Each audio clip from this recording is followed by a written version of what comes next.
안녕하세요. 썰처녀입니다. 구독과 좋아요는 썰처녀에게 큰 힘이 됩니다. 오늘의 사연 시작하겠습니다. 살다 보니 이런 일 저런 일 겪고 벌써 20년이라는 시간이 지나버렸죠. 남편과 결혼한 동시에 몰상식의 끝판왕인 형님을 만나면서 온순했던 제 성격도 많이 변했었습니다. 지금은 남이 되어버렸지만 그때의 이야기를 꺼내보겠습니다. 남편은 2살 터울의 형이 있는 아들 둘인 집안의 차남입니다. 아주버님의 와이프인 형님은 저보다 6살 어린 사람이었죠. 물론 형님이기에 형님 대우를 해줘야겠다는 생각은 했습니다. 그러나 형님은 저를 보자마자 반말부터 찍찍하였죠. 내가 형님인 거 알지? 나보다 나이도 6살이나 많다고 들었는데 아무리 나이가 많다 해도 동서는 동서니깐 말 편하게 할게. 라면서 처음 본 자리에서 말했습니다. 대부분 나이가 많은 동서라면 존칭은 동서라 하고 존대를 써주는 게 다반사인데 한두 살도 아니고 6살이나 많은 제게 바로 말을 놓는 모습을 보고 순탄치 않은 생활이 되겠구나 싶었습니다. 형님은 그러면서 본인은 4년제 대학교를 나왔고 저는 고졸 출신이라면서 가족들 앞에서 은근히 무시하는 말을 해댔죠. 형님은 제가 고졸인 걸 뻔히 알면서도 동서 몇 학번이지? 라고 사람들 앞에서 물어봤습니다. 질문에 대답은 해야 했기에 대학교는 가고 싶었는데 가정 형편도 좋지 못해서 동생들 뒷바라지 하느라 고등학교까지만 나왔어요. 나중에 기회되면 방통대라도 다녀서 대학교 다녀보는 게 제 꿈이에요. 저는 대답했죠. 형님은 방통대 나온다고 뭐 달라지겠어? 동서가 모르나 본데 방통대 나온다고 달라질 거 없대. 들어가긴 쉬워도 졸업하기도 힘들어서 포기하는 사람들도 많대. 책값이나 낭비하지 말고 집안일에나 신경 더 써. 라고 하면서 저를 민망하게 하는 게 한두 번 아니었습니다. 남편도 처음에는 형님이 나이가 어려서 잘 모르는 것 같다고 본인이 형한테 말해서 주의시키겠다고 했죠. 하지만 크게 달라지는 건 없었습니다. 워낙 가부장적인 시아버지가 계신 집안이라 그런지 모든 집안일은 여자들이 필수적으로 하는 집이었습니다. 명절에 모여서도 꼭 여자들이 음식 장만이며 차례 음식하기 바빴고 김장을 하면서 꼭 김치는 해먹었죠.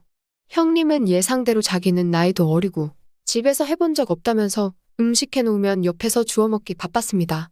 어머니 동그랑땡 너무 맛있어요. 집에 갈 때도 꼭 싸주세요. 역시 어머니가 이렇게 솜씨가 좋으니깐 그이가 제가 한 건 안 먹으려고 해요. 라고 하면서 온갖 아양을 시어머니에게 떨어대곤 했습니다. 물론 시어머니 입장에선 애교 철철 넘치고 아부떠는 며느리가 싫지 않으신 눈치였죠. 그러던 형님이 점점 안 보이기 시작했던 때였습니다. 저는 친척 동생 결혼식이 있던 날 김장을 하게 되어 늦을 거라고 미리 말씀드렸죠. 저와 달리 아무런 일정 없던 형님은 오지도 않고 아주버님 혼자 오셨더라고요. 아주버님 말에 따르면 형님이 아프다고 했지만 나중에 남편에게 들어보니 형수가 어제 집에 안 들어왔다면서 시부모님 걱정시켜 드릴까봐 혼자 왔다고 하더라고요. 그 다음에 역시 김장날에 형님은 오지 않으셨습니다. 이번에는 어떤 핑계를 댈까 싶었죠. 아주버님은 형님이 뒤늦게 직장 생활을 새로 시작하면서 회사 워크숍을 갔다고 하였습니다. 매년 김장날마다 어찌 이렇게 빠질 생각을 할까 싶었습니다. 여기서 하나는 포인트는 뭔지 아세요? 저희 집보다 김치통을 더 많이 가져간다는 거죠. 그러던 어느 날 남편이 아주버님을 만나러 나갔던 때였습니다. 남편은 씩씩거리며 집으로 들어왔고 이야기를 들어보니 형님이 그동안 새로운 직장을 다닌다는 핑계로 가정에 소홀하게 되었는데 알고 보니 직장 동료와 바람이 났다는 거죠. 아주버님은 마음도 여리고 아이들이 상처받을까봐 선뜻 이혼도 못하는 상황이라고 남편에게 털어놓더라고요. 남편은 아주버님에게 이혼을 하라고 했다 했습니다. 저도 아주버님의 이혼에 찬성을 했죠. 저희 부부는 아주버님이 이혼을 할 것이라고 생각하였고 아버님 생신으로 시댁을 방문했습니다. 사실 시아버지가 몇 년 사이 몸이 급격히 안 좋아지면서 가지고 계신 재산 증여에 대해 이야기를 하기로 했던 자리이기도 했습니다. 그런데 그 자리에 누가 왔는지 아세요? 바로 바람난 형님이었죠. 남편도 당황해 따로 아주버님을 불러 이야기하러 나갔습니다. 시부모님은 당연히 형님이 바람나 이혼할 위기라는 걸 전혀 모르셨습니다. 형님은 저에게 동서 아버님 생신인데 왜 이리 늦었어? 손윗사람인 나보다 일찍 와야 하는 게 예의 아니야? 안 그래요, 어머니? 라면서 훈수를 두었습니다. 이런 상황 자체가 어이가 없고 기가 막혀서 말도 안 나오더라고요. 아버님 생신이니 언성 높일 수 없는 자리였기에 남편이 아주버님과 들어오자마자 서둘러 식사 준비를 하였습니다. 몸이 안 좋아지신 아버님을 위해 저염식단으로 음식을 어머님과 준비하였습니다. 형님은 옆에서 동서, 이건 너무 싱거운 거 아니야? 음식이 간간해야 밥 반찬으로 먹지. 이건 간도 밍밍하고 네 맛도 내 맛도 아니다. 라면서 말했고, 듣고 계신 어머님은 큰애야, 아버지 아픈 거 모르니? 네가 할 거 아니면 잠자코 돕기나 해라. 왜 옆에 와서 훈수야 훈수는? 어머니는 형님을 나무랐죠. 옆에서 어찌나 고소한지 모르겠더라고요. 그렇게 불편한 식사 자리를 하고 있는데 형님은 아버님, 재산증여는 어떻게 하실 거예요? 그래도 이 집의 장손이 이 사람인데 서방님네랑 똑같이 나눠주실 건 아니시죠? 나중에 아버님 제사상 누가 차릴지 생각하셔야죠. 라면서 식사 분위기 산통 깨는 말을 하더라고요.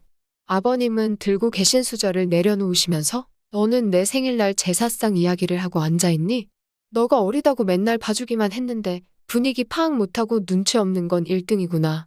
밥맛 떨어지니 치우잡구나 하면서 자리를 뜨시더라고요. 저와 남편은 그때 느꼈습니다.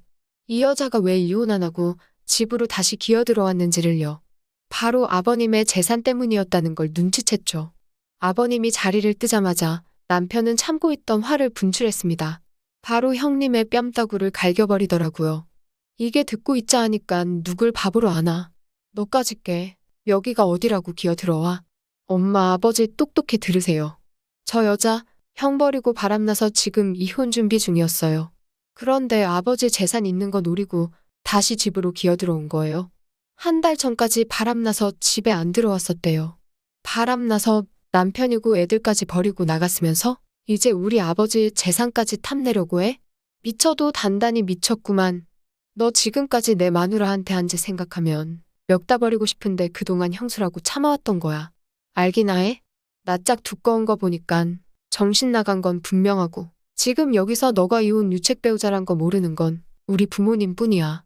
우리 부모님 재산 때문에 너가 이혼 안 하려고 한 거 모를 줄 알아? 하면서 소리를 쳤고 시부모님은 놀라서 이게 무슨 소리냐고 해대셨죠. 그동안 답답했던 묵은 채증이 한 번에 사라지게 해준 것 같았습니다. 형님은 오해라면서 발뺌했고 호구 같았던 아주버님도 남편의 행동에 동의하면서 부모님이랑 애들 생각해서 참았던 건데 더 이상은 나도 이 여자치가 떨려서 못 살겠어요. 결론은 우리 아버지 재산 때문에 다시 들어온 거지? 입이 뚫렸으면 말해봐. 라면서 형님을 윽박질렀습니다. 형님은 당신이 오해야. 아버님 재산을 내가 왜 탐내? 절대 아니야. 하며 손사래를 치더라고요. 형님이 말하는 사이 갑자기 형님에게 소금 세례가 쏟아졌습니다. 바로 시어머니가 형님에게 뿌린 소금이었죠. 재수없는 것, 다시는 우리 집에 발도 붙일 생각은 하지도 마. 어디 배운 게 없어서 서방이랑 애들 냅두고 바람을 펴. 어디 가서 내 며느리라고 주둥이 나불대기만 해봐라. 아가리를 찢어버릴 테니깐 썩 꺼져 하면서 소금을 뿌려대기 시작하셨습니다. 형님은 가방과 옷은 챙기지도 못하고 신발만 겨우 신고 내쫓겼습니다. 형님이 나간 후 집안은 태풍이 몰고 간 듯한 분위기였습니다. 정막이 깨진 건 아주버님이 울부짖으면서였죠. 내가 그동안 돈만 벌어다 주고 집에서 병신이 따로 없었어. 애들 때문에 같이 버티고 산 거였는데 저 여자가 내 가정을 깼어. 엄마 아버지 좋은 모습 보여드리고 싶었는데 죄송해요. 말하면서 우는데 온 가족이 엉엉 울었죠.